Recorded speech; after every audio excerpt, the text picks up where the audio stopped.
Ladies and gentlemen, nerds and neckbeards. Welcome to another wonderful episode of Westeros. Whenever. Hey, Dave. Whenever.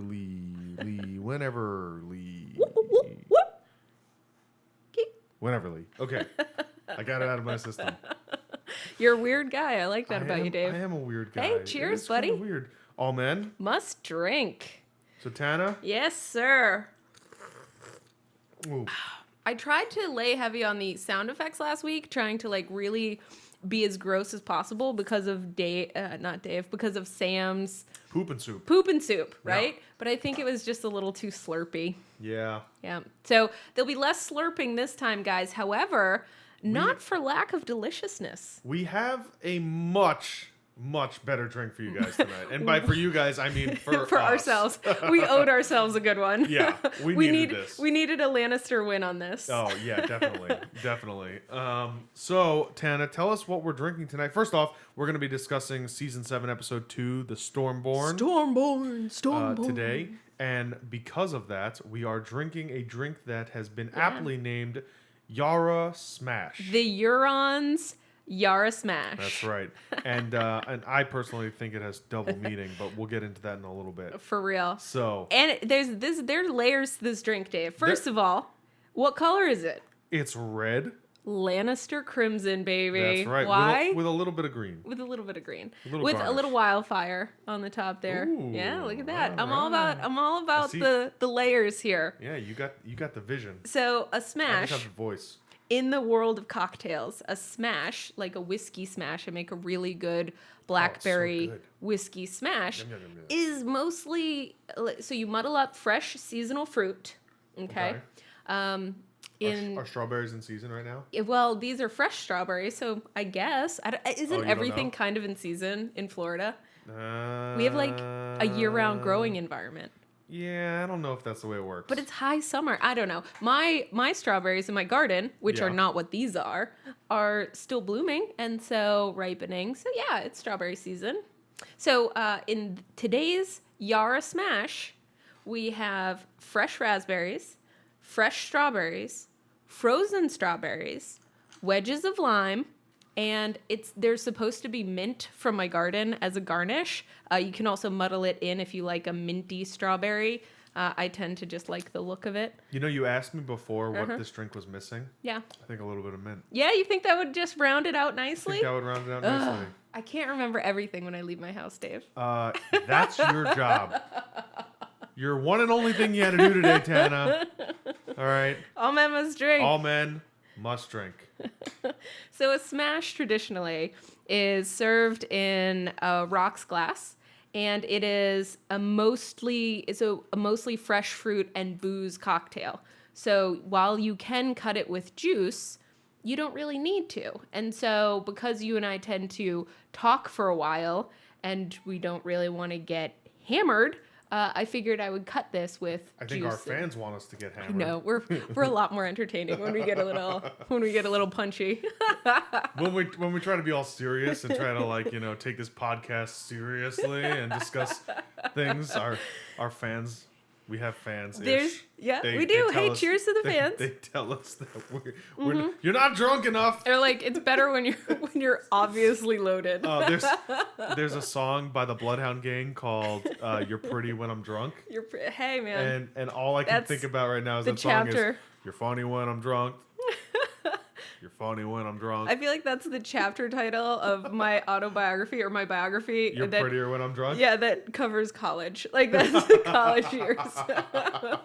Anyway. Tana's college years. Chasing straight, you're pretty when I'm drunk. Prettier when I'm drunk. Okay, so can you guess, based on the Stormborn episode, what alcohol we are featuring prominently in this drink? Rum. Yes, and why do you think we're doing that? Because I saw the bottle. Dude. But also because Sam treats Jorah with the rum. That's true. That's true. And I thought in that scene he was going to take a swig, like Jorah was going to take a swig of the rum, and then Sam was going to drink it. And I was like, no, dude, you'll get grayscale. Yep. And instead he was like, whoa, before you take a drink. Yeah. And then he takes a drink himself. Also, whoever that actor is as Sam does a fantastic job. Oh, yeah. His like gag and like his face looked like it was burning from hot rum and perfectly acted. So imagine that face. Yeah. Okay, because that's probably the face that I make Every day. whenever I drink Tana's concoctions, like gin. Yes. Fair point. Fair. So, yep, that is a good one. So, yeah, rum. Rum is our alcohol of choice tonight. So we've got Bacardi white rum, fresh strawberries, frozen strawberries, raspberries, all muddled together. Yep. We also simple syrup, which you can make at home. It is something that anybody that cares about cocktails should know how to make. You just heat up water and add sugar and mix it up. So why do you have to do that instead of just adding sugar to your drink? Because it adds, it is a sweetener. It avoids the granules of sugar. So instead of getting a crunchy bite of your drink, you get a nice, smooth, and even sweetening. It is a thorough sweetening. It also works for you guys if you don't want to drink alcohol in iced coffee. So if you're into that caffeine drink, yeah, you could do a little simple syrup, and you can sweeten up your coffee without the crunchy mouthfuls of sugar hanging out at the bottom of your iced coffee cup. So I think that's everything in the drink. The recipe is listed. Muddle it up. I say to violently muddle it, smash it. Yeah, like Euron smashes Yara's fleet. Oh man, comes down right on that. And yeah, where do you want to jump in? So that's our drink. All men must drink. All men must drink. These delicious drinks. And yep, if you're making this at home the proper way, instead of cutting it with water, a little bit of water or juice as we did tonight, then you're just gonna muddle up your fruit and then have just the rum. Simple syrup to sweeten it a little bit. You don't have to add simple syrup if you like it a little more tart. Yeah. You're gonna add an ounce of lime juice. Or a liberal squeeze from a lime juice wedge. Yeah. And then enjoy. We cut it with a little bit of water because I didn't have any juice. Yeah. But it's still very delicious. It is and I delicious. can still taste the rum. Oh, it's so good.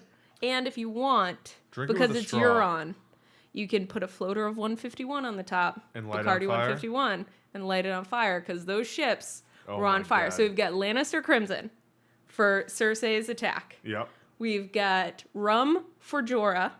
We've got flames on the top for Euron lighting all of Yara's ships on fire. Yeah. So but there it before is, guys. we get there, that's our drink, our very on point drink, which is also delicious. before we get to Euron and crazy uncle, drunk Uncle Euron doing crazy things, let's start at the beginning of the show. Let's. So the show opens up on a rainy, stormy Dragonstone. Apropos, title. And we hear Kaboom. Varys, Rain. or it's Thunder. either Varys or Tyrion. I forget who's makes They kind of take comment. turns. But yeah, they take turns. But it was kind of like, oh, you were born on a night like tonight. Tyrion says that. Yeah. And then Varys says, I remember that night. And I was like, fuck you, Varys. You weren't there. And he's like, it was raining in King's Landing. And I was like, oh, okay. Yeah. Continue. Well, believe Tyrion this, wasn't there either. Right. Or was he? No. He wasn't couldn't have there. been. Couldn't have been there. No. So, yeah, so they make that comment and they go back and forth for a little bit. And then eventually they get into this great back and forth between Varys and Daenerys about loyalty. Oh, I thought that was so great. That whole conversation was awesome. This is It like was gold. This is like Varys, like to a T, right? He comes out and he's just like, you know what? He's been scheming and conspiring and all this stuff, but he's telling the truth here. Yep. I mean, even the actor. Do you think he's telling the truth? I think the actor did a great job Yeah. of convincing me that he will work for the people, that he So is here for the people. I wondered about this. In the books, right, we have, they're all gray characters. Nobody's good or bad. And I think Varys' motivations might be slightly different. Do you think, as the show guy, that what we saw last night from Varys is Varys' soul? Do you think he was telling the truth? Do you believe him? I do. I do believe. I mean, Varys is very, very good at saying what you want to hear. Yep. And being able to talk his way out of being killed. Yeah, out of almost every time as well.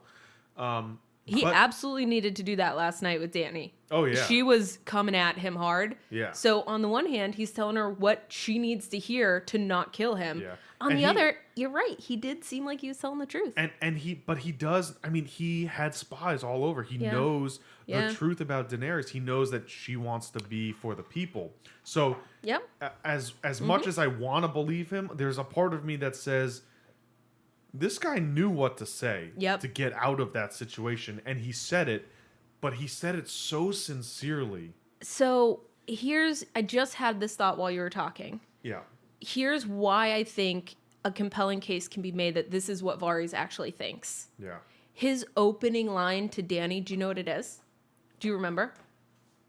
The Mad King, what your fucking dad, was the worst, most violent, most insane, most awful king the world has ever seen. Yeah. Like, that's his opening line. Your dad was a sack of shit. Yep. Like, this woman is walking at you, right? She's gonna kill you, burn you alive, and that's your opener? So if he wanted to kiss her ass, if he wanted to be, like, flattering or, like, I don't know, sort of silky in any kind of way, is that how you open? Are you gonna be like, your dad's the worst? I mean, the Mad King. Few rulers in history were as mad as the Mad King. Were ever as mad. Something like that.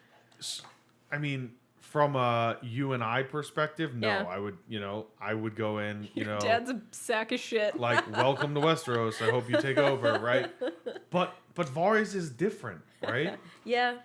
Varys is not like the rest of us. He is very, very clever. Yep. And very, very planning and very, very astute to the people that he's talking to, right? He's not gonna say what he thinks they want to hear. He's gonna say what they want to hear. So it's interesting. Very different distinction there. I'm leaning toward we saw Varys open up and tell the truth. Like, I think that we saw Varys say that. I agree. In the books, I think there is at least one moment, there might be two, but the one moment where Varys talks about how he was cut. Yep. To Tyrion. To Tyrion. He opens up about who he is and where he comes from and why he's against Stannis, right? Yeah. Like, it's under the framework of, when I was a child, I was sold. They, cut me root and stem. I was sold to a sorcerer. He did some magic. A voice answered me in the dark, or answered him in the dark. Yeah, it spoke. Freaked the fuck out. And he's like, from that moment, I've been against any kind of sorcery. And if Stannis is one such, then I will do everything I can to tear him down. And like, there's this, I think they're riding horses through King's Landing on the way to see Shay, something like that. But he opens up his heart. And I feel like that was what we got to see last night with Varys in a different context, in a different way. Yeah. But that exchange was fraught and powerful. I thought it was beautifully done between them. She wasn't given an inch. She was like at him and at him. You served Robert. You served the Mad King. You served, who is it that you really serve? Who sent the knives after me? Right. Who hired the assassins? Robert made the call, but who hired them? You did. Right. And I think, what is his line?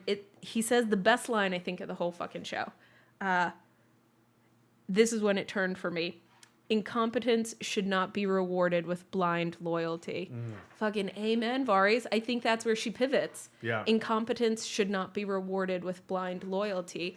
And so that's when I think the conversation shifts, and she starts saying, if I ever step out of line, you need to tell me. Yeah. Tell me to my face. She says, if you ever think I failed the people, don't conspire behind my back. Tell me to my face. Yep. Like you have now. Yep. And I'll fix it. And if you ever cross me, I'll burn you alive. And he kind of cracks a smile, and he's like, I would expect nothing less from the Queen of Dragons. Out of fucking nowhere. Yeah. Poof. Melisandre appears. She might as well have done like boom, just like the smoke. and I think this is a very powerful moment too. Is the first thing she says, for the most part, is in High Valyrian, right? So that was cool. I don't really see a lot of High Valyrian. She I don't watch came much of the straight show. out with High Valyrian. No groveling. Not that Melisandre's a groveling type of person, Right. but she comes in straight with High Valyrian and straight up is like, breaker of chains. I was a slave. I was sold. Right. Whatever. You're the breaker of chains. It's great to meet you, Yep. etc.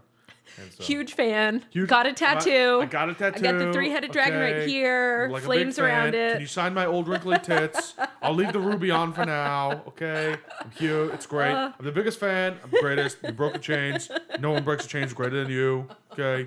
We're good. Oh, God. So, yeah, so she just comes fucking sliding up, man. And conveniently sets the stage for Jon Snow and Dany. Of course. I mean... And of course, they have to throw that... Well, technically, that word has no gender, so it could be prince or princess. We're jumping ahead, I think. Let me check my notes here. What do you mean? That's the Melisandre encounter. Let me see here. If she's failing the people, so first of all, in anticipation of Jon and Daenerys meeting, you Both as sex. a show watcher, what do you expect? What do you hope? What do you expect? How do you think it's going to go? Are they going to be enemies? Are they going to immediately bone on the throne room? No. What's going to happen? I definitely don't think there's going to be any boning going on. I think that's a Reddit pipe dream of boat sex on a boat. I tried to explain that to Kirsten, and she was like, let me get this straight. Dave says that they fake filmed a bunch of scenes, including on a beach and on a boat, just to throw people off. And I was like, that's what he says? And she was like, oh my God, what even is this show? It's the most watched show on television right now. The highest ratings. I went back. It's the greatest, okay? No one's got better ratings than us. God. It's Game of Thrones, okay? You can't do it. We're the best. I will say again, incompetence should not be rewarded with blind loyalty. So I went back and I watched before. So in anticipation of this episode, which I was super excited to see, because I am totally jazzed about this season and the new material and seeing these characters that I love in a new way. And so in anticipation, and because I knew it was going to like cover ground I was not familiar with. On HBO Go, there's like 2-minute clips of important things in Game of Thrones, and one of them was Craster's baby gets given to the others, and there's like just like a in the city. book? But we only see it at Craster's house, and he said like we never see that on camera. One of the wives is like, or Gilly is like, if it's a boy, he gives it to the others, and the others come and take it, but you never see that. That's true. And then we see it in the show. In the show, he takes the kid to like ice Stonehenge in a city of others. What the fuck was that? And I was like, oh, this makes sense why the fandom thinks there's some secret city of others. This must be where they get it, because there's nothing about it in the books. Well, I don't remember seeing a city of others. I just remember him walking through the trees, and then there's like a ice pedestal that he like leaves the baby it's like on. An altar. There's an ice square altar, and it's surrounded by ice Stonehenge. And it's beautifully shot. You know, like there's a sky view. You're looking down. There's a circle and a square and a baby on it. And like the baby, you get the perspective of the baby looking up at the other that's carrying him through the woods.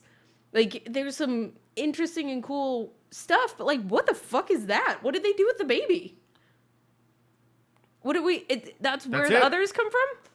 We don't know. We don't know. But this is gonna come back. One would think. One would think. I mean, but in the show, we don't know what they do with them. Right. So I mean, in the book, we don't know what they do with them. And then I saw the scene in Hardhome that also doesn't happen in the books, where Night's King, Jon, and like 5 guys are in a boat. We were on a boat. Oh, yeah. And there's like a bunch of slaughter happening. And then Night's King stands on, and he's like eyes up, arms up, and then all the dead come to life again. That was a great scene. But I was also like, are you guys the Wicked Witch of the West? Why don't you guys just swim out to the boat? Like you're all undead already. They're made of ice. They can't go in the water. They will melt. They just swim. Just swim. Tana. Not the others. Send the zombies. John was right there. Make a little zombie The float. zombies, okay. Even if they sink, they can walk along the bottom. What are they What going to is this, run out of Pirates air? the Caribbean? This is Pirates of the Caribbean now. Anyway, I just obviously they didn't think about that. Night's King could have ended this war before it even began. Whatever. Would have made for good drama. Where were we? He's like, fuck it. Where So were we? Melisandre Dany shows up. Yep. We get the prophecy. You know, the prince that was prophecy. promised. Yeah. And you know, Dany says, "Oh, that's not. I'm not a prince." Yeah. And Melisandre. Missandre comes in and says, "Well, actually, in what I she pushes up her little in what I hipster glasses, yes, exactly. and she's like, What I actually, what I imagine as correcting your straightening your pocket square and pushing up your glasses that have been taped together because some nerd, not some nerd, some adjusting jock, your suspenders. yeah, and goes, well, actually, in High Valyrian, that word doesn't have a gender, and so therefore the proper translation would be the prince or princess. And Tyrion jumps in, promised. and he's like, it doesn't really roll off the tongue. Yeah, exactly, right. But Dave, that's based on a thing in the book. Absolutely. Do you know how I know that? Because you have a clip for us. I have a clip for you. Because Oh, I keep yeah. this. This is one of the clips that just always stays in my phone. Because it's an important moment. That's a little strange that you just walk around with Game of Thrones clips. I want to know the besides our podcast, Oh, I'm obviously. ready. I'm ready. I'm ready to tell you the truth here. I'm ready to come clean. Have you ever been in a conversation before Last week. and been like, wait a second, I have a clip. In New Hold Orleans. on, you must listen. Stop. In the name of clips, you will listen. 1 week ago exactly, in New Orleans, when I was waiting for the premiere and everybody was super No. excited, we're walking in downtown New Orleans, and Kirsten is walking as far away from me as she can, and I'm staying in the back with the people who are super into the book. Uh-huh. And I was like, no, man, that's not a thing. I can't remember what we were talking about, but I was like, no, listen. And I was like, and he goes, what are you taking out of your pocket? What could you possibly be taking out of your pocket right now? Do you have a pocket Game of Thrones book? And I was like, even better. And I played some clip about Bran's seeing things through the weirwood or Winterfell or something. And he just so we're walking down the street and he's getting my phone to his ear and he's just oh, and his whole expression just changed and he started nodding his head fuck yeah. It was such a gratifying moment. I'm So, picturing this. I'm picturing your girlfriend running, power walking. I cannot get away from this. She's repeating to herself, I love her, I love her, I love her, I love her. She makes good cocktails. So this is The Prince That Was Promised, performed by Roy Dotrice. Go pick up the audiobook of right. Game of Thrones. And if you listen to our podcast, you know that we praise him. yeah, At least I love Tana him so does. much. I like his voice. It's pretty good. He has the Guinness Book World Record for most recognizable voices, over 300 individually recognizable voices in the Game of Thrones series, in the Ice of Fire series that he's done. He won the Guinness Book of World Records for this book? 100 voices. Yeah. Jesus. Because he has 300 and some odd recognizable voices. And while he makes Jaime and Cersei and Tyrion sound related, they're all different, but they sound like brother and sister. It's remarkable. Anyway, here he is, Roy Dotrice, as Aemon Targaryen, telling us about the Prince That Was Promised. Watch out for a mention of Rhaegar. Ooh. Mother. Xander's talk of dragons had almost seemed to restore the old man to himself. That night he ate every bite Sam put before him. No one ever looked for a girl, he said. It was a prince that was promised, not a princess. Rhaegar, I thought the smoke was from the fire that devoured Summerhall on the day of his birth. The salt from the tears shed for those who died. He shared my belief when he was young, but later he became persuaded that it was his own son who fulfilled the prophecy, for a comet had been seen above King's Landing on the night Aegon was conceived, and Rhaegar was certain the bleeding star had to be a comet. What fools we were. We thought ourselves so wise. The error crept in from the translation. Dragons are neither male nor female. Bath saw the truth of that. But now one and now the other is changeable as flame. The language misled us all for 1,000 years. Daenerys is the one, born amidst salt and smoke. The dragons prove it. So that's the Princess Promise theory, or prophecy inside the books. Did you notice anything in there that might be also applicable to the show, Dave? Well, obviously, it had to be the mention that Rhaegar thought it was his son. Oh, he did, but I think he thought it was the wrong son. The wrong one. So Aegon was the baby that got its head smashed in by Tywin Lannister. But Jon Snow, if Rhaegar and Lyanna, as we believe, That's right. made, Fire and ice. Yep, made baby Jon Snow. And remember in the show, that beautiful scene, so Kirsten and I went back and watched the season finale. I had forgotten that, like, the big reveal about Jon Tower of Joy was in the Tower of Joy episode, which was the season finale last. So it The just happened. The real question is, what does she say? Because we know she says his name is. Yep. And I then think his it name's muddles, like Jaehaerys or something? I think it's going to be Aemon. I think he's Aemon? named after... I think he meets his namesake. There's, like, a nice unity to that. And in the very beginning in Game of Thrones, when him and Robb are boys and they're playing at Winterfell and they're pretending, you know, I'm Serwyn of the Mirror Shield, I'm whatever. Jon loved playing Aemon Targaryen, the Dragon Knight, known as Aemon the Dragon Knight. So I think maybe his name is going to be Aemon. I like that theory a lot better than what I heard circulating around the interwebs, What which is did you hear? that his name was Jaehaerys. Oh, well, I like Jaehaerys. That could be a good Yeah. name.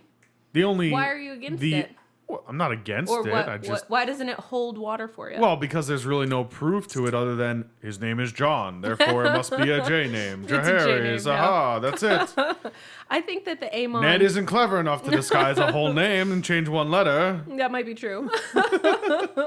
No, so I think my own headcanon about it is that his name is Aemon Stark, and he would be Aemon Targaryen. Right, but he got to meet His namesake, and he revered Aemon the Dragon Knight. So we feel like there's some family connection there for him. Okay, I like So that. that's I my like that idea. a lot better. But do you remember that scene? Was there any bleeding star in that scene, Dave? Well, there was the bloody dawn Ding, ding, ding, star ding, of the ding, morning ding, sword ding, ding, right ding, there ding, at the edge of the bed. Ding, ding, ding, that he was born under, and the Yeah. way that the show guys like filmed it seemed very specific to me. If you're, looking for these sort of portents, Yeah. born under a bleeding star, amidst salt and smoke, salt from Lyanna's tears, maybe. Smoke, why smoke? I don't know. Yeah. Maybe there's a cart burning outside Yeah. or something. Who knows? But yeah, the ashes of a house Targaryen ending with Rhaegar. I don't know, but so Jon Snow could be that son of Rhaegar, Yeah, right? absolutely. So anyway, that's a little book and Melisandre overlap. Yeah, and I like that the word in High Valyrian is dragon. Yeah. That the word that has no gender is dragon, and so it's the dragon that was promised, or Right. I don't know. It works. It works well. Yeah. Yep. And so what do you think? Does Melisandre become like a buddy to Daenerys? What happens when she sees Jon Snow again? What happens when she sees Davos? So that's the thing that Davos I thought is of, coming! like, Oh, I totally forgot. 100%. That's what hit me straight in the head. Was I think I said this to Lauren, like, right when that scene happened. I'm like, Davos is gonna see her again, and the first thing Davos is gonna say is like, "You killed Shireen, I'm gonna kill you." Mm-hmm. And so it's interesting that I agree. I think it's gonna be interesting to see how this all plays out. Yep. And I'm excited. So back to your original question, Yep. which was, what do I think Jon Snow and Daenerys' interaction is gonna be? I think it's gonna be one of extreme tact. Yeah. And the reason why I say this is because John, I think, is very deliberate with his decisions. They said it inside the show afterwards that, he never wanted to be king, but he's always the first one to put himself at risk. Yep. And to kind of, jeopardize or not make compromise, but he's always willing to make the tough decision. Yep. Right. And so the question really is going to be, Hey, there's our train. There's the train. Whether or not Daenerys is going to A, listen to him, Yep. B, care, and C, be like, fine, you know what? I'll help you if you bend the knee. Yeah, she was pretty clear about that. He needs to bend the knee stuff. She was very clear when she was talking to Tyrion about, fine, send a raven. Tell him his queen Yep. Yep. invites him to bend the knee. And you're supposed to respect your aunts. So, Yeah, right. you should have a little respect there. Yeah. So I think that there's going to be, So- if I'm the showrunner, Yeah. I'm going to frame this scene so that it's icy, but there's heat underneath it. I'm going to do a Song of Ice and Fire business. You kind of see that in the coming next, Yeah. where they kind of show Jon walking into this cold room, and then it's she's just seated. Daenerys In sitting repose. I loved sitting it. on that throne in Dragonstone. I loved it. So do you go speaking ahead. of this Yep, scene yep. that we're gonna see, do you think Varys knows the original birth story of Jon Snow? I hadn't considered it. So in the books, no one knows. Well, Howland Reed knows. Right. I'm sorry. No one that we've met, no one with the exception of Howland Reed and probably Jojen and Mira Right. know who Jon Snow is. Right.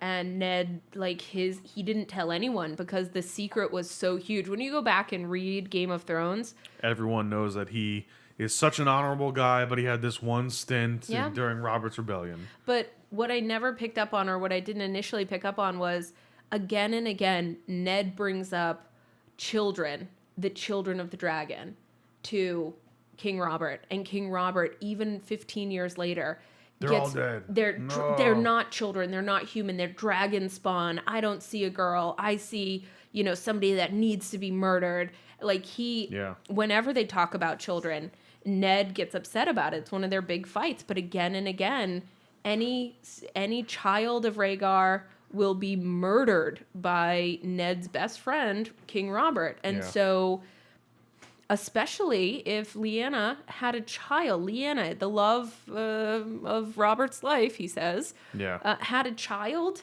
what he would consider a rape baby by Rhaegar, he would destroy that kid. Yeah. So Ned tells no one. And he, and he thinks Okay. about the cost of I keeping can buy that in. secret. I can buy into that. I think I do. I definitely buy into Yeah. that. So Look Okay. for it. If you reread Game of Thrones, look for those interactions where Ned brings up the safety of children. Yeah. And Robert has not changed. He is not going to show clemency to young Dany. I think she's 13 or something in the Yeah. books, and he's fucking kill her. Yeah. So anyway, kill the baby in her belly too. Kill everybody. Kill all the dragon spawn.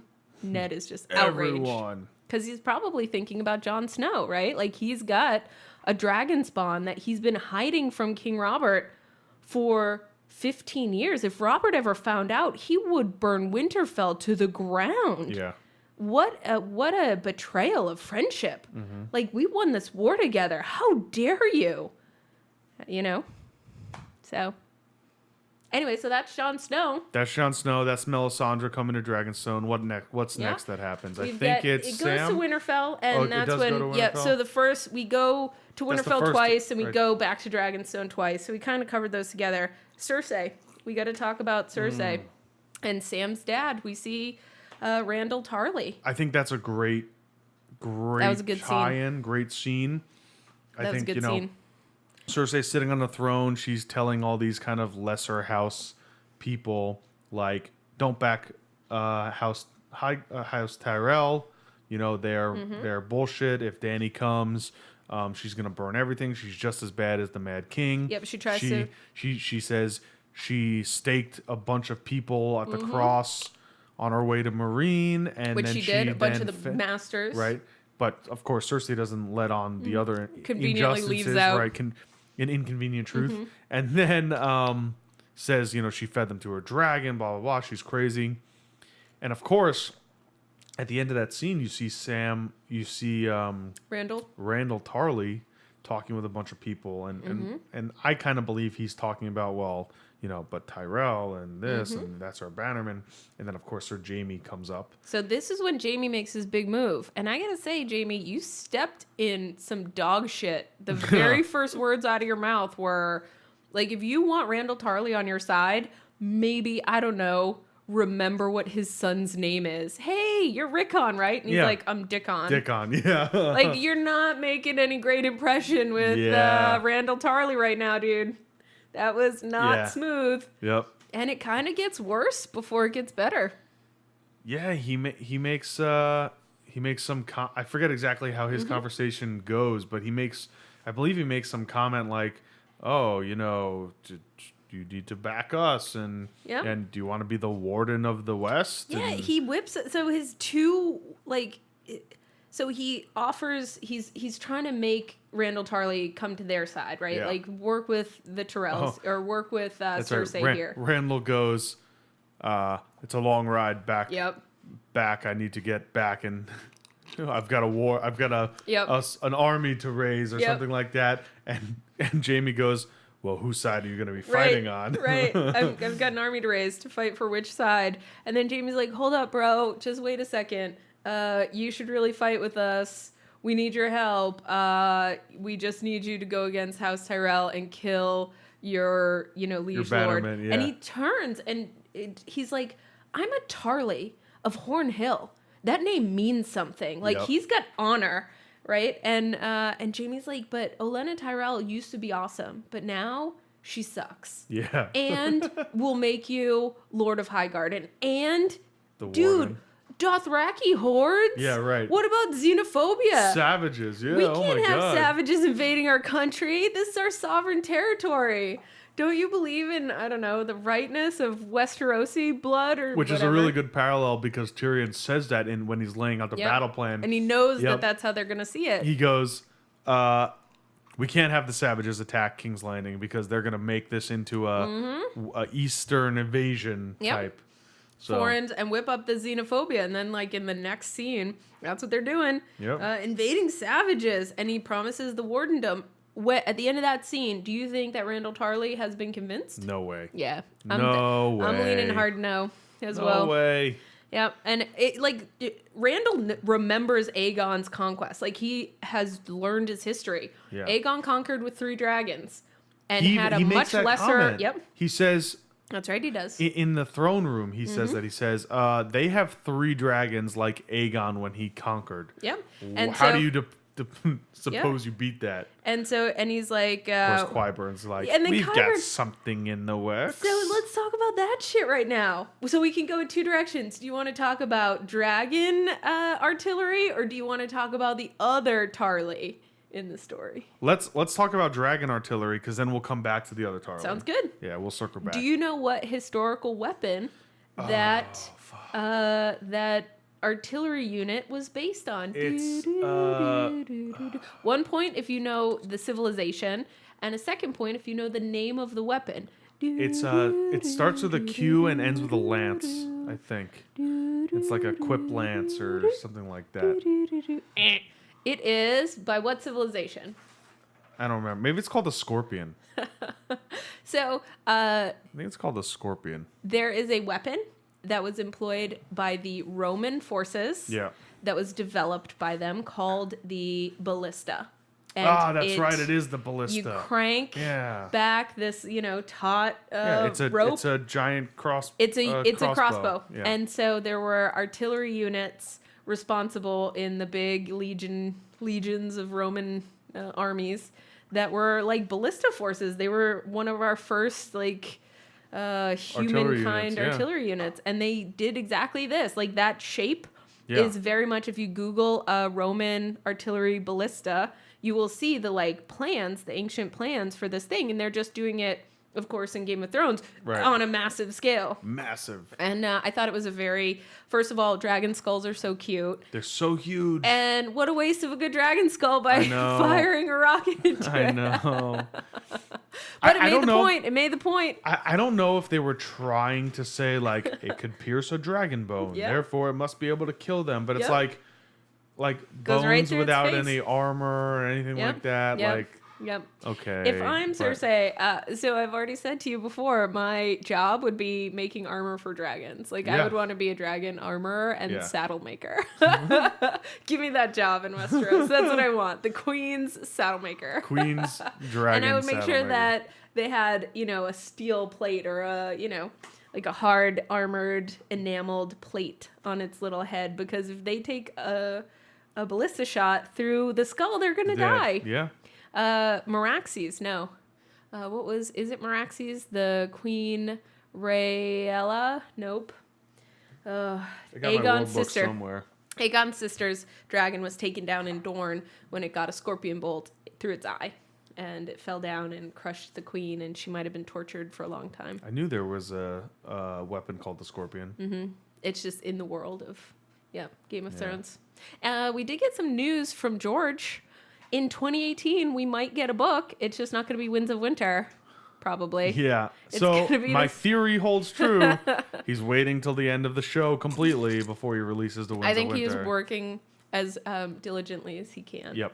Okay. That's what I think. Uh, I think he spent some time writing the history of Aegon's son. So you Yeah. have a history book coming, a fake history book as well, which I'm also excited about because Aegon Targaryen and his two sister wives each gave him one son. His older sister, Visenya, gave him Maegor the Cruel, and his younger sister that he loved more. God, what was her name? Rhaella? Rhaenra? No, there's too many names. I can't. I've been Sarah. drinking. I know what her name is. Sarah. Vhagar Do you think he's and- writing this so that we can get a spin-off show? I don't know. I don't know what they're gonna do, but what we're gonna see is, I believe we're gonna see, and his son by the other queen that he loved was named Aenys, and that's what everyone calls Anus. So it's Anus and Maegor. Anyway, Maegor has a trial by 7. Remember this? And it's the faith against Maegor the Cruel, and everyone fucking dies. And the guy, like, Maegor in the end clubs to death the last, like, holy man, like the Gregor, the mountain that rides version in history. And he falls down, and 1 second later, Maegor falls down as well and is the last man technically standing. So technically he wins. Yeah. But then But he's he in a dies. coma. Yeah. He's in a coma for like 30 days. And then there's some sort of like, was he a zombie? Was he a white? Like, did they raise him from the dead? He rises up out of his coma after 30 days and he's insane. So anyway, it'll be very interesting and exciting, whichever book we get. Probably we're not going to see Winds of Winter till 2019. But we'll just have to see how it goes. Anyway, where were we? So after that happens, let's move back to the other Tarly. Yes, so this is what brings us All Men Must Drink All men must drink. to Samuel. Oh, God. you're touching my you're touching my strawberry. Can you not? Can you move your glass so we can clink them? Thank you. God, she's you giving me squished my the business strawberry. end of her garnishments, and all I wanted to do was clink glasses. Yep, it's sad but true. So Sam, not listening to Maester Slytherin. First off, Yeah.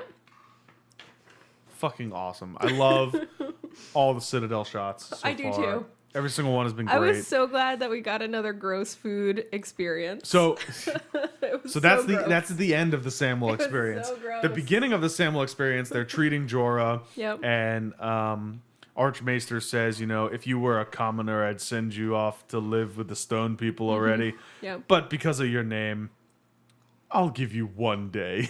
It's like And he's like, how you choose to spend it, long lingering look at his sword in the corner. Yeah. Basically, he's like, commit suicide, bro. Fucking kill yourself. Just fucking he basically says, go fucking kill yourself. He's such a Slytherin. Like God. this is House Slytherin. Hold on. To be fair, Yeah. I'm House Slytherin. Right. Well, I this took is the your test. this is your house. What took are the they? test. This is your not Overlord. God damn it! Wow. Okay, it's been a while, but Yeah. I think I'm a little loopy. I don't know what you're talking about. My overlord. No, My God. in your house, the house headmaster, the headmaster of your house. Isn't that Snape? Yes, but in when Voldemort was at Slytherin, it was this guy. It was Slughorn. Slughorn, yeah. Okay. Yeah. Wow, Tana, Well way done. to take the long way to that Yep. point. Anyway, so basically tells him to go kill himself. Tarly's like, oh, can't there something we can do? Blah, blah. And then they go to the library, Which I love. and he's stacking books on Samwell, like, you got to read this, you got to read this. This guy has more data. This guy has a little style. Some of the best dialogue in the whole show. He says something like, if you're going to be writing the book, you know, the history. Chronicles, I think he says, the Chronicles of the Wall after Robert Baratheon the First. Of the war. Oh, the Chronicles of the War after Robert Baratheon the First. Yes. And Samuel goes, Sam's like, how about, you might need, I don't know that you want to go with that title. You don't like the title? Yeah. It was so It could great. be a little bit more poetic. Yep. So what did he say? I want to see if I wrote it down. I don't think, no, I didn't write it down. But the thing that stuck out to me, and I love this scene, and I think that the stacking is really effective. Yeah. I like that the books are kind of breaking apart. Their spines are old, whatever. Yeah. It's the second time we've seen people stack books on Yeah. Sam. Oh, yeah. And he's just like, and he's getting piled up to the chin. He can't. I loved it. It took me out of the show a little bit because I was like, there's no fucking way that these precious items, which if Sam topples over or drops them, they will rip apart. He will destroy these precious ancient tomes, that they're just going to stack like that. But I think that, like, oh my God, what if he knocks them over, is part of what makes that scene work. Yeah. And I loved it. And I really I think that Slughorn is doing a really great job being Maester Slytherin, because he's sort of the shitty Maester that only cares, like, he's in his lane, right? He only cares about He's a his shit. typical professor at a university. Yep. I mean, that's the perfect correlation, He has that He's attitude. doing his research, he's doing his thing, he's getting his He next thinks chain. he's so whatever. funny, Yep. Well, and so if you want to write a book about history, you can't be boring. But this guy invents stories out of whole cloth. But you have to tell a compelling and interesting story, but also base it in fact, which is what I'm doing with my history of the 5 kingdoms of, Robert. Yeah. And then he's like, "What? Samwell, speak." Yeah. And he goes, "Well, what do you think of my title?" He's like, "Well, Could be more poetic. poetic." And he's like, "I'm not writing poetry." Yeah. And then he harumphs off, and he's like, "No, but what about this? There's a cure for grayscale, dude. Yeah. There's a cure for grayscale." Oh, that's a great thing. And he's like, I am familiar with Pyle's work. Do you know how he died? Shall I tell you how he died? Yeah. Seems like 'Twas grayscale. He's like, from grayscale. That treatment is too dangerous, and so we're never gonna do it. Moving on. Yep. Cut to Sam wheeling his cart into Jorah's house. Well, first off, Jorah's sitting there writing a letter to Khaleesi. Oh, that's right. Which My dearest Khaleesi. it just says Khaleesi at the top, comma, and then a bunch of scribbles. I didn't dissect what it actually says. There's a bunch of memes going down. There's one on Reddit. People, man. They're all over this show. It says Khaleesi, comma, and then someone made it look like he was drawing a picture of of her with hearts around it, and like all this, I love it. like a child drew it. I It was love really it. funny. But yeah, so then Samuel comes in with a bottle of rum, like we talked about. Yep. Takes a Scaffolds, swig, rusty scaffold, old. and then he starts cutting the grayscale Oh my off. God. But first, he takes a swig of rum. Cheers. All men must drink. All men must drink. Oh, this is our first really good drink in a while. Yeah, It's good. it's good. Oh, it's and I'm going getting down. loopy. Me too. Have you heard my wanderings? What are you talking about? I don't know what you're talking about. Yeah, So- usually I wander. So Sam takes a swig, does perfect facial acting. Then Jorah chugs it down. Couple things about this scene. Yeah. One, shouldn't Jorah be laying the fuck down? Why? Because he's gonna fall over. Sam has a You scaffold. mean passed out? Like, you need to lay down and lay still and, like, bite down on your little leather bite strap. You can't, like, sit still and be moving when a guy's, like, cutting your fucking flesh off. Yeah. Right? True. That's thing one. Thing two, I'm not a doctor. Yeah. I'm not a maester. It did stick out to me that the cure for grayscale is to cut it off and put on an ointment. Like, that seems like duh. Like, not nothing more complicated than that. Not like a secret pill or no, nothing. Just cut it off and put on a Band-Aid. We don't know if that's the whole thing, because we don't get to see the rest of it, right?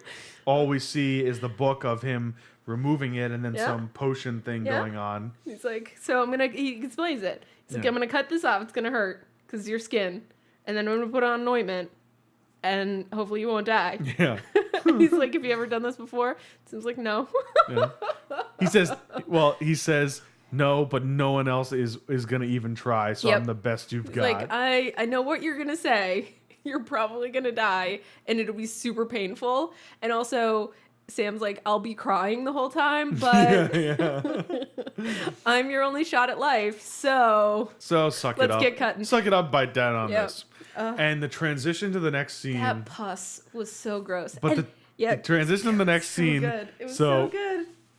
Samuel was goes so back good. goes back in to cut some more, and it goes straight into a scene of this guy cutting into a pot pie. Into hot pies, pot pie. They're getting so good, and I loved that there was that gross food connection again with Sam. Like, if they keep that up with him, I'm fine with it. Most fans, I'm sure, like, we're over this. Stop grossing us out, but I'm loving it. I enjoyed it a lot too. That scene is perfect because it is, you see Sam kind of from above peeling away Jorah's chest, and like it's super painful, and Jorah's face is at the sky, and he's, and then it cuts to if the camera is where that piece of skin had just been torn away. Yep. And it's looking at Sam, and Sam is holding the scalpel, and then Going he in. like, you see his face get brave, and he like takes a breath, and he pushes the scalpel towards the camera. Yep. And then it cuts to, the knife going into the pot hot pie, Yep. and pulling out, the wet, white, pussy looking chowder or whatever was in that. It was so perfectly done. Oh, Yeah. that was so perfectly done. And I was like, they're just having fun with this now. Yep. And I like to see them have fun with it. And then Arya, Yeah. I think the way they're doing Arya is really smart. Okay. She's very much, quote unquote, and I'm going to say this like this, not a person in this scene. Okay. She's sitting. She's a dick. Yeah, but I mean, she's very much like staring, not at hot pie, off into space, ale, bread, pie. Yeah. This is good. Thanks. Okay. And then I think she's so focused on her mission, which is waiting for these guys to get up and leave so she can follow them to King's Landing. Yep. Kill one of them and take their face is my prediction, is what she was going to do. That seems right to me. And then boom, she gets this news. John's in Winterfell, girl. What are you doing? And she's like, oh, fuck. The narrative purpose of Hot Yep. Pie coming back is Right. revealed. Exactly, right. Thanks. Okay, we now know why Hot Pie's here. And she makes this great decision when she leaves. Yeah. Right? So do you know where she is? She's in There's a name. the crossroads. The cross is in. In at the crossroads. In at the crossroads. There we And go. do you see that we have yet again another character? At a crossroads. Ding, ding, ding, ding, Yep. ding.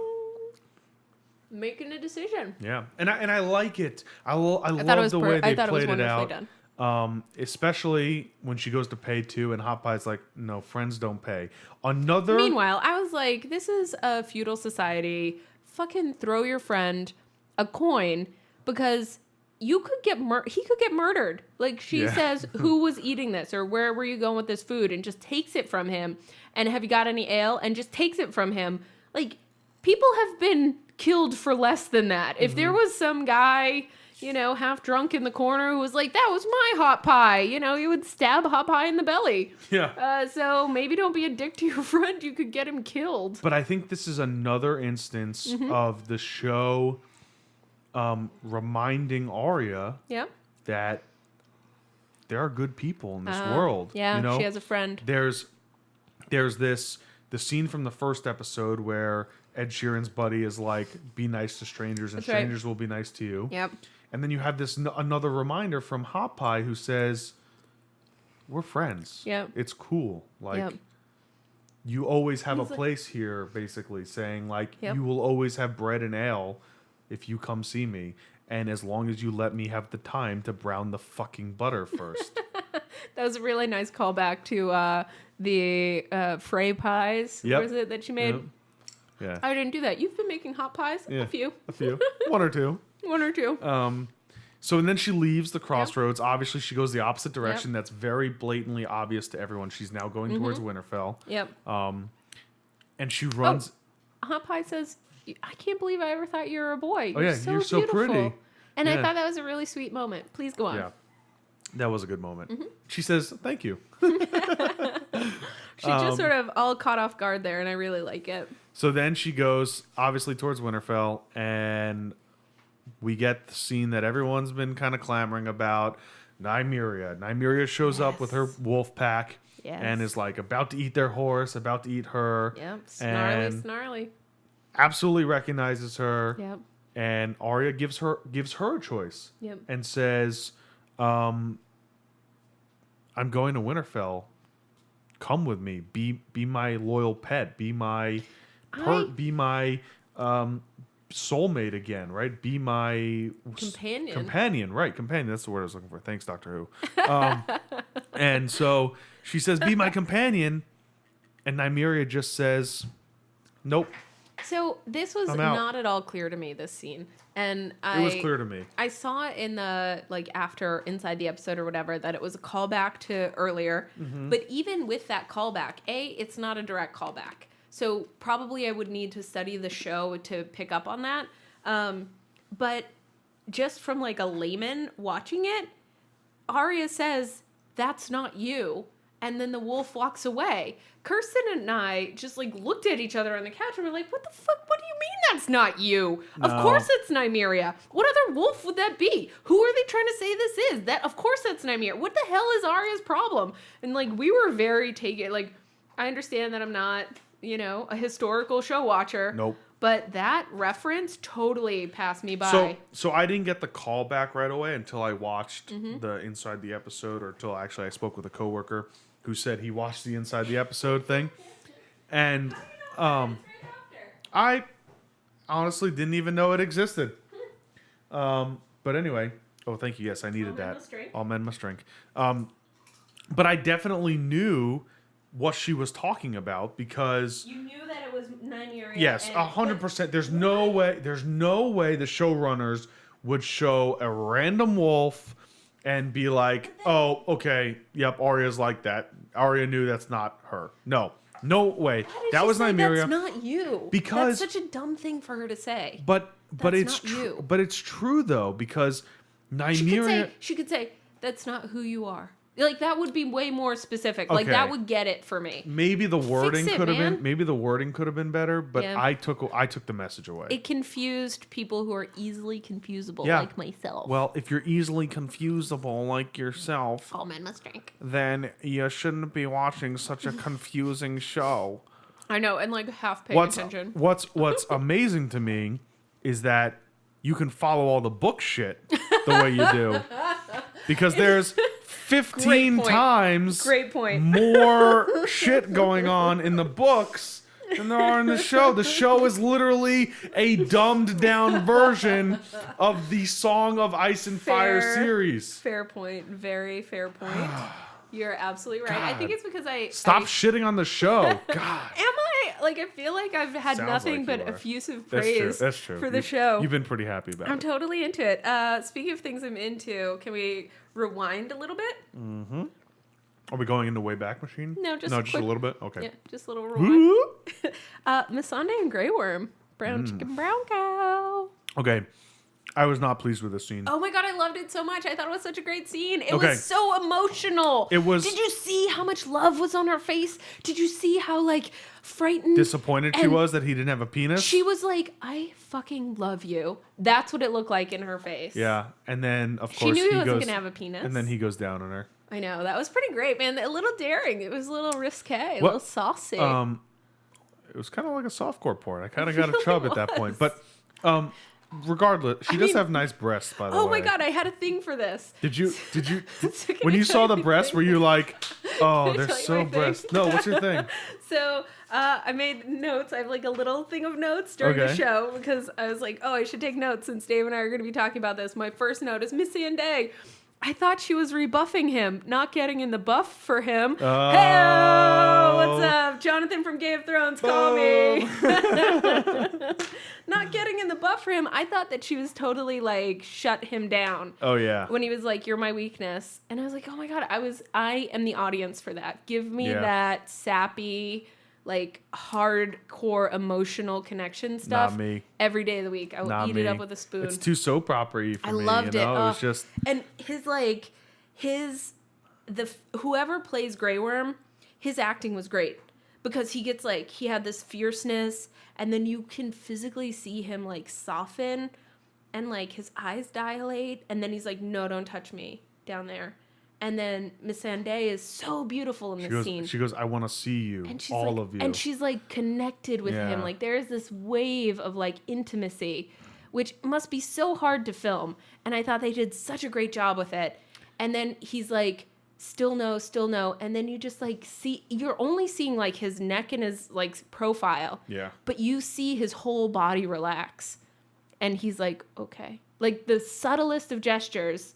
And he allows himself to be seen. Do you know how powerful it is to be seen by somebody that loves you, that is gazing on you with love in their eyes? Oh my God.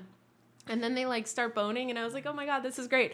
And I'm totally having this emotional, like, and then Kirsten's like, yeah, but I mean, he doesn't have a penis. Yeah. So how's this even going to work? And I was like, bitch, what? What the fuck? Yeah. Like, neither of us have a penis. We find a way to make it work.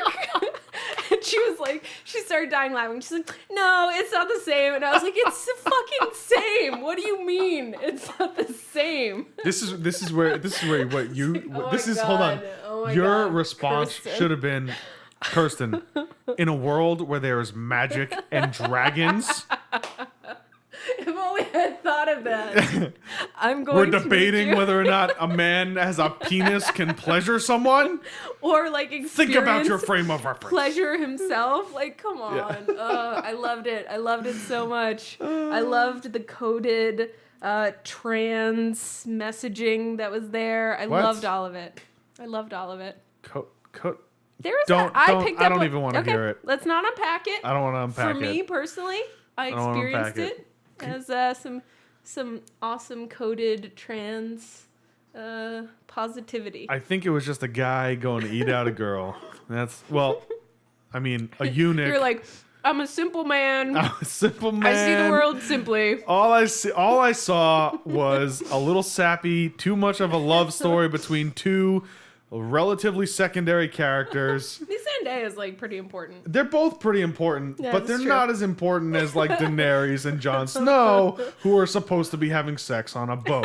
Okay, it's a very different story we need to be telling here, folks. Oh my goodness. Oh, that just made me think of something. Yeah. Is Jon gonna meet the dragons?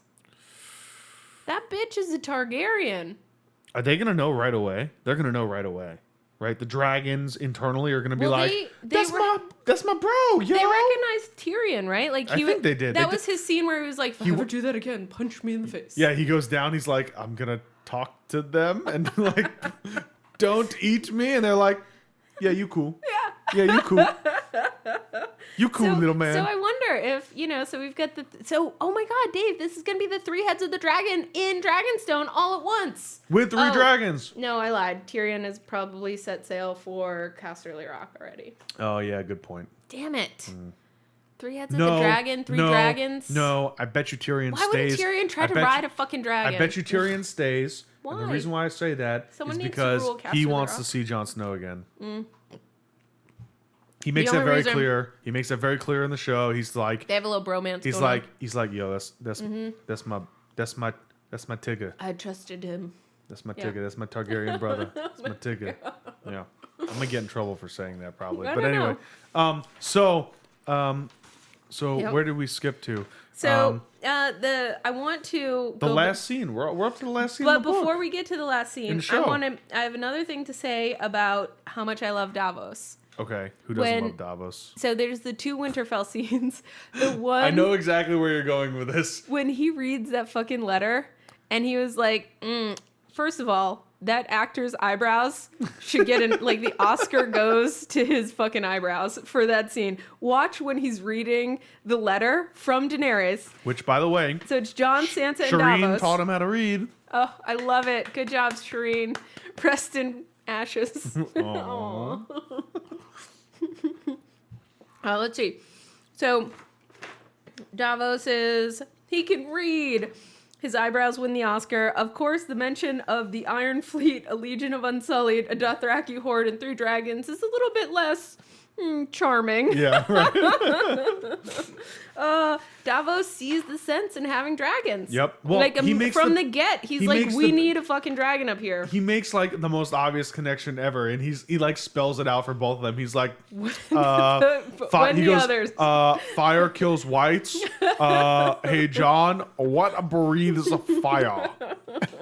Oh, that actor I love, that character I love. Oh, it's just so great. And then we get the Winter Council. Jon, Sansa, Davos, Littlefinger, the Northern Lords, the Big War Council. So we've got Dragonstone, Dragonglass, and allies. Like Jon's talking points are, we need dragons. They live at Dragonstone, which is a mountain of dragonglass. All of that shit kills others. Yep. I need to go. Yep. Now, in a book situation, right, George has given us things like this before. Yeah. And I won't get into them. They don't end well for the envoys. Of course not. But, like if Jon Look was at Ned being Stark. smart, he could send Sansa. Like, Doran Martell is sending Arianne. Like, there are other ways to play this, but he makes we only have his 7 episodes. We got to get going. Yeah, and he makes his great point too. He's just like, Daenerys is a queen, only a king can subscribe to her for help. Yep. So She'll only and definitely you can tell that he's very much, I'm not giving up the North. Yep. I'm not going to bend the knee. I'm going to try to convince her that there is a bigger war right now than the Iron Throne. Yep. So for me, Jon Snow, and I know fans Is are a going to whiny hate this. bitch. He is such a little bitch baby. I didn't want the North. Of course, I still love you guys, but I have to go do this dangerous thing. Jon doesn't do it for me, guys. I'm not really into white guys, so Jon isn't really my dude. Pouty white guys just don't do it for me. So Unless they have an acoustic guitar, then I'm all about it. So instead of white guys, Yep. let's talk about white chicks Oh, go ahead. who are about to get a little Egyptian. TV timeout first. No, Because no. we're still Winterfell. You have a thing though. I need you to tell me what Littlefinger hoped to accomplish by provoking Jon Jon? Snow and being like, I want to fuck your sister. What are you doing, dude? Like, what is even Littlefinger doing right now? I think he just wanted to say, tell Tyrion I say hello. I think that's the only reason why he goes down there. He's like, tell that clever son of a bitch that I'm still alive and I say hello. What's up, bitch? What's up, bitch? I'm in the North now. Yeah. Like, I get... So, was it posturing? Was it like, I saved your ass, you could say thank you? Was it, I'm going to do your sister while you're gone? Like, why make an enemy of Jon? Why go out of your way to be a creep? I think it's another one of those I am going to turn your sister against you type of things. And I think maybe it's a little bit like, I think that's Littlefinger's way of saying thank you, right? How? Hold on. Because he gives, Littlefinger is now one step closer to having power. Yeah. Because he thinks he can control Sansa. Yep. And he makes that comment Jon to is Sansa leaving. that, you should be the one in Winterfell. He's such a good player of the game. Why antagonize Jon Snow, King of the North? Maybe force him to make a wrong decision with Daenerys. Yeah, maybe give get him in a his little, head a little. get in his head a little bit, give him a little anger. So when Yeah. he goes to Daenerys, he's not thinking about bending the knee and joining forces. He's thinking about coming home to Make him protect shook. Sansa. You know, so I think it was a little bit of that. Yeah, and I think in the show generally there might be a little like swagger. Like there's a lot of this like just sort of posturing between characters. Absolutely. And I think in the books you never go anywhere really alone. Catelyn, there are a couple of instances where you take, just two people. Like Jon is only going to go with Davos to Dragonstone, just the two of them. I think in the real world, it's all a fake world, but like Ned Stark is going to take an honor guard. Yeah, you're going to take a small fighting force with you, and you're going to have guards and protection, and anyway. Yeah. But this is going to be Davos and Jon, and they're headed that way. I'm not sure what's happening with Littlefinger. Does the show not know what they're doing with him anymore? Maybe Has he run out of? Maybe they're a little lost with him. I don't have an answer because. Here's where it fell apart for me last season. I think it was in the finale when he says to Sansa, "I see myself on the Iron Throne as king of the 7 kingdoms with you as my queen. That has never seemed like book Littlefinger's end goal. Like he's a dude that's going to make a ton of money behind the scenes and move all the pieces, like aggrandizing himself, working himself up into, some major lord. Anyway, so we'll see. I'm interestedly watching. Question, do you think Jorah will be healed the next time we see him? Oh! No. Do you think the Maester's going to lose his mind when he sees that Jorah is still alive and has been treated? Or does Sam kick him out and they pretend like he died? What happens here? I'm excited to see it. Anyway. I'm excited to see it too. I don't have any predictions for that because I think both are valid options. What are we drinking tonight, Dave? We're drinking Euron's YARA Smash. And that brings us to the final scene of the show. Which starts off with the most foreplay-ish scene I've seen yet. That was some sexy shit. My first thought, and I said this out loud to Kirsten, was, why did they have to cast this woman as Yara Greyjoy? She doesn't look like Theon, and she does nothing for me. Yeah. And in the books, Asha Greyjoy, which is her name. Finger boy Asha. Oh my god. I want to finger dance. I'm going to show Asha my finger dance. Oh, well, I had a thing for this. Mm-hmm. You do. On my little notes. What did I say? Why not Sand Snake's going to show her her hand snake. Cut to showing her hand snake. The best part of that scene, of the opening of this scene, is Ilaria gets up close to Yara, puts her hand on her leg, spreads the leg, and then says to Theon, "Are you gonna come? Are you gonna come join us?" Basically, yep. Yep. And Theon's like, "Oh my god, why am I always a third wheel for my sister to hook Theon's up?" like, "I fucking tried that already on the horse."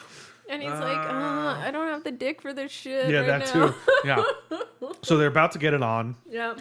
And who the fuck shows up in the most grandiose style ever? Question: did Yara not have any lookouts? Was she not sailing in the center of her fleet? Are we disturbed by the logistics of this scene, or are we good with just taking it at face value? So I think some of the logistics make sense. Like, of course, Yara and Ilaria are not going to be sailing at the head. And even if they are at the head, where the fuck does Euron come from? I agree that raises a lot of questions. Okay. But I think it also plays into the fact that they're trying to build Euron as everything he believes he is, which is the greatest captain of the 14 seas. Right. If you are the greatest captain of the 14 seas, fair point, and you have a ship called the Silence, I would expect that you are really fucking good at surprise attacks. Yeah. Especially considering the entire ship is basically black. Right. And has a fucking disgustingly scary boarding arm at the very fucking front of it. Dave, I guess we know what that thing is on the front of his ship now. Yeah, I know. I was a little disappointed. It's not like a giant chain gun. It doesn't shoot out. It totally works, though. It was the teeth. Oh my god. Smash into the other ship, and lock you together. And here's a crazy thing. Fucking Euron was riding it. It wasn't like he was waiting for his men to take the first attack. It wasn't anything like that. He fucking held on with both hands and was screaming, had a maniacal grin on his face. Whatever his weapon was awesome. He had this fucking axe. He had like an axe, but if you looked closely at the scene, at the end of that scene where he's holding it up against Yara's neck, it's like made of like a kraken tentacle. There was like, they made like the little details of all the sucker cups. I love that about this show. It was so I have to awesome. say, now that I have divorced the books from the show, I'm really enjoying it, because Euron to me is maniacal and crazy, but he's still drunk uncle, right? Like he's still kind of capering and kind of, he's not primeval for me. Yeah, and he's so like TV evil. He comes in and attacks, and he basically demolishes. Great scene. Yes. Horrific scene. Horrific. Teeth get pulled out. Faces get split open. At the very blood end, you gushing see everywhere. Euron's bombs. guys cutting ears off and all this crazy shit. Maiming. And he says he's holding up Yara at the end with this kraken axe. But right before this, like, we are tight on Theon. Yes. In the, like, PTSD freak out Right. of, like, all the carnage. And so as the, like, camera is sweeping over the burning wreckage of the ship, we are, I think, Theon's point of view, and he's seeing, you know, people getting limbs ripped off, Yep. ears ripped off, flayed, teeth being ripped out, being butchered. He's having reekbacks. He's having reekbacks, Dave. Yeah. All He's men having must reekbacks. drink. All men must drink. Euron's YARA smash. With a little bit of reekback. Yeah, in Lannister Crimson. It doesn't smell though, which is nice. You're right. A little bit of muddled mint in there, I think, would just polish it off nicely. I meant to. My Yep. mint plant is very vibrant right Yeah. now. It is in full bloom, and so I just forgot when I left the house. But Euron, Shucks. maniacal, laughing, Oh my god. holding his kin, right? Like, it's still a sin in the Seven Kingdoms to be a kin slayer. Yeah. He's got his niece. Well, he doesn't care. He doesn't. You know, he said it felt good, remember? Yep. And and Theon takes a dive. Theon jumps over in total reek move. He's like, I'm a coward. That's it. I'm out. don't Jumps have the over, dick for drops this his shit. sword, jumps over the boat, and fucking Euron just Starts huge grin, huge laughter. It's just the epitome of who Euron is I supposed to be. freeze framed that and made that our picture for Oh, the did you? podcast. Oh, Yeah, so great. Good. it's a close up of Euron laughing and Yara looking. I think she's got Super a single scared. tear yet. Yeah. Yeah. Yeah, that was just awesome. And a great way to end. I think that's where it ends, right? That's like where it ends on this. it ends with Reek in the water, like on like a Titanic That's raft right. type of thing. He's like, never let go of this raft. Never let go. And Yeah. they zoom out and they show. So before you see Reek there, you Yeah. see the two sand snakes that got killed during the battle. One was completely like eviscerated by two That's right. pikes, which was a fucking great scene because Euron is also like, I'm a fucking god. How and did I they killed film you. this? The and Sand then Snakes were the biggest disappointment of the show. Yeah. Like, why even bring them in if they're going to be this Also- feckless and ineffectual? also, I think I saw them actually cut Euron. they and did. so- They got him. And so I don't know if he's gonna die of poison because they're This could supposed. be a Victorian thing. So they're supposed to have like Poison blades. poison blades, Huh. but I don't know. So we'll see how that plays out. Maybe Qyburn will heal him into a half-dead monster. Yeah, something like that. But in the coming up next seasons, we see Euron walking back into That's right. King's Landing. So What fools we were, Dave, what fools we were. to think that the show was going to give us something Cool as a dragon horn or as something. as boring as the delivering of a horn. Like, this isn't going to play with show audiences. What fools we were! Yeah, that's A true. horn? No, he goes and destroys the other fleet in fire and blood.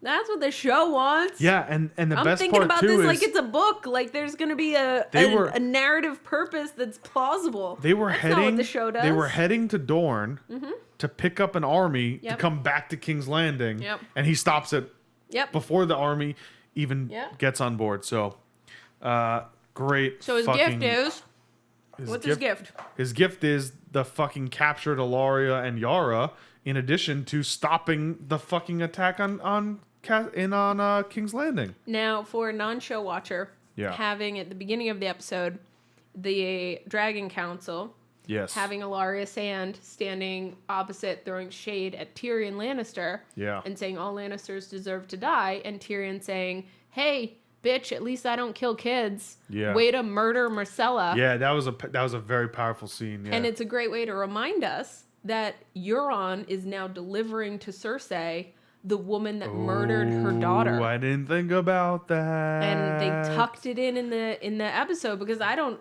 like, I've made it pretty clear I don't follow the show. Apparently Ilaria That's a good circle. poisoned Marcella, and so the gift to the Mad Queen is gonna be the woman. And she that loves her killed your children. kid. Cersei loves her children. Oh my god, this is great. This doesn't end well for you, Ilaria. No. And on that note, I think it's going to end well for us. That's right. Because I'm a little drunk. Oh man, we did a good job getting drunk And tonight. we did a good job Or with at this least, drink. it was You did tasty. a good job. It was tasty. And it's nutritious. It's all fresh fruit. Mostly fresh fruit. Yeah. Yeah. Let's go with that. It is. Well, What? I'm going to lose 6 pounds tonight from drinking this. Ladies and gentlemen, this has been an excellent episode Loved on it. season 7, episode 2, Stormborn. Yep. Thanks Join for us listening. next week. Thanks for joining us.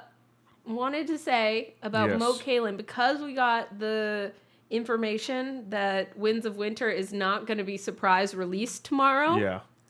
/ anytime in this calendar Are we year. holding off on that episode for now? Or I think that, probably we Yeah. should hold off on it until the season's over. Okay. And then, it's not going anywhere. Yeah. And maybe I'll have more insights based on what I learned from the season or what I can extrapolate and see what makes sense.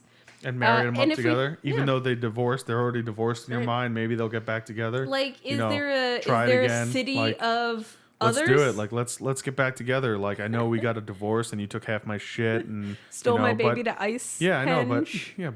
but maybe we can make this work. Gave my child blue eyes in the frozen north.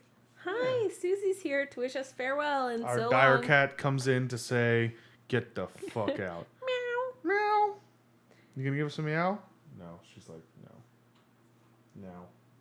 Adios, my friends. We All will right, see you everyone. next time next week. We'll see you next on week on Westeros, Westeros. Whenever Wheneverly. Wheneverly. Wheneverly.